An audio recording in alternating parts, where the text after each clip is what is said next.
The younger generation quits. Not everybody. So I gotta put that. People get their butt hurt. So not everybody. Most of this generation quits the second they get talked to. You did this wrong, or they get yelled at. It's so easy to be great nowadays because everybody else is, most people are weak. This is a softened generation. So if you have any mental toughness, any ability, if you have any fraction of self-discipline, the ability to not want to do it but still do it. People have a hard thing to understand. I hate to run. And what makes me so crazy, it doesn't anymore, is people go, well, why do you run if you hate it? What are you talking about? I don't want to take showers and eat either. I hate that too. That's life, man. It wasn't until I changed that mentality that I became somebody. I hated going to school, so guess what? I was dumb as shit. That's what 1 + 1 is 2. But if you can get through to doing things that you hate to do, on the other side is greatness. That's what people understand. By me running, I am callous in my mind. I'm not training for a race. I'm training for life. I'm training for the time when I get that 2 o'clock in the morning call that my mom is dead or something happens tragic in life. I don't fall apart. I'm training my mind and my body and my spirit so it's all one, so I can handle what life is going to throw at me. Because the life I've lived, it throws a whole bunch at you. And if you're not physically and mentally prepared for that, you're just going to crumble and you're good for nobody.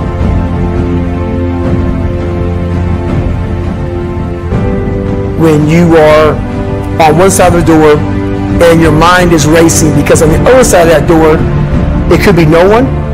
It could be 4 guys with 4 AK-47s. That door you're about to open could be booby-trapped. So once you open it, boom, your legs are gone. So there's 1,000 things you think about when you're the first guy, second guy, third guy, getting ready to go in a room and flood it. And that's why I talk about the warrior mentality. And that's why so many people are lost when I start talking. You have the right. You're lucky that you don't have to think like warriors think. You're very privileged. I chose this world to be a warrior. Now, and I would choose it again if I came back to this world. But the mentality of a warrior is very different than the normal mentality. You must be that person on that door, get ready to open it, thinking to yourself, if I die, so be it. The only way you can go in that door is knowing there's a great chance you're going to die. It's like being a SEAL, you train with live ammo. You jump out of an airplane, everything you do, you could die. So to be a warrior, why people don't understand me, I'm glad you don't understand me. Merry Christmas, good on you. Because being a warrior takes a whole different mindset. A whole different mindset to know that there's a great chance I may not be in the military. Like I was in for 21 years. I'm lucky.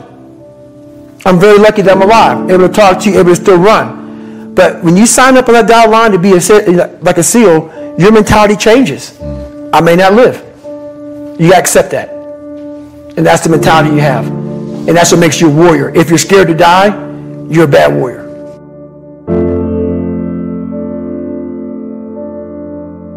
I'm pulling up a lot of the dark side of me, but I'm also looking at the guys to my left and to my right, realizing that we're here together, man. And I have to be strong for them, and they got to be strong for me. A lot of people, either you like me or you don't, even in the SEAL teams, but when you get to that door or you get on that mission or you get on that op, all that shit's out the door, man.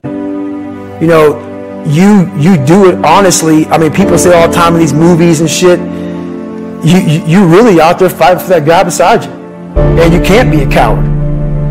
Because you know what? And this is how I look at everything I do now in life, and this sums it up.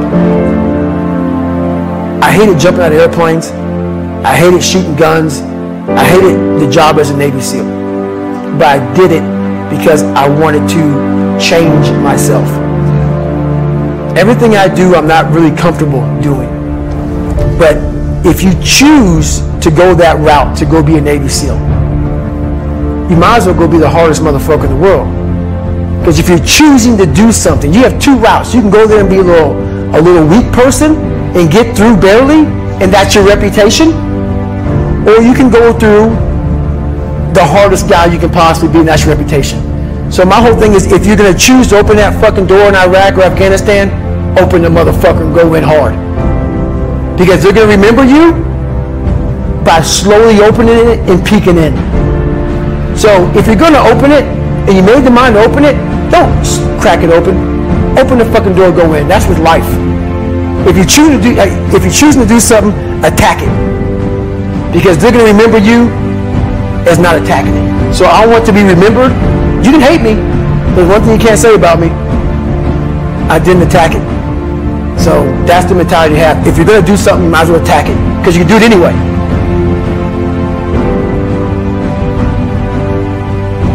No matter what I want to, no matter what avenue I choose, I want to be the very best.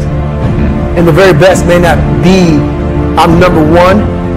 The very best is, did I leave everything inside of me out there? So attacking is not like, oh, I want to win this or win that or be the best.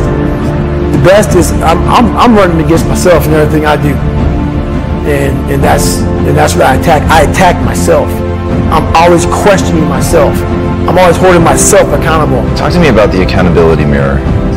So the accountability mirror is something that I kind of came up with in high school. Like I said, I started shaving my head when I was 16, and I got caught up in trying to impress so many people because no one liked me. So I developed so many different identities. Let me sag my pants. Let me pull my pants up. Let me talk this way or act this way or be this way or whatever the hell it may be. God, dog, there's so many different things I did to try to fit in with so many different groups that when you look in the mirror, that's the one person you can't lie to. So every morning I would shave my head thinking, God, I'll reflect back on some of the lies I may have told somebody or some of the ways I acted that I didn't feel comfortable doing. And I did it to impress other normal people. The key word there is normal, everyday people. I was trying to make other people like me. How pathetic is that? So this mirror would always tell me, my reflection would say, God, you are a pathetic man. How do I feel every day to be this way? So I would just start having myself accountable. How did I attack today? How did I attack yesterday? And if I didn't do something I was proud of, I would write down a sticky note and I would fix it. So then my senior year in high school, it was a totally different David Goggins. Can you give an example of something that you wrote down and fixed? All right, there was a lunch table. That I wanted to sit the cool guy lunch table, man. I wanted to, even everybody's calling me nigga all the time. I wanted to try to act like somebody I wasn't so I could fit in. And I sold my soul to the devil. Trying to act like, no, I'm David fucking Goggins. That's who I am. And so I wrote down on a piece of paper, fuck the table, sit by your fucking self. And that's what I did. And guess what happened? My table became a table people started sitting at. Because a whole bunch of people in that lunchroom felt exactly like I did. I have a laundry list of things that I write down in this fix. So I write it down and fix it.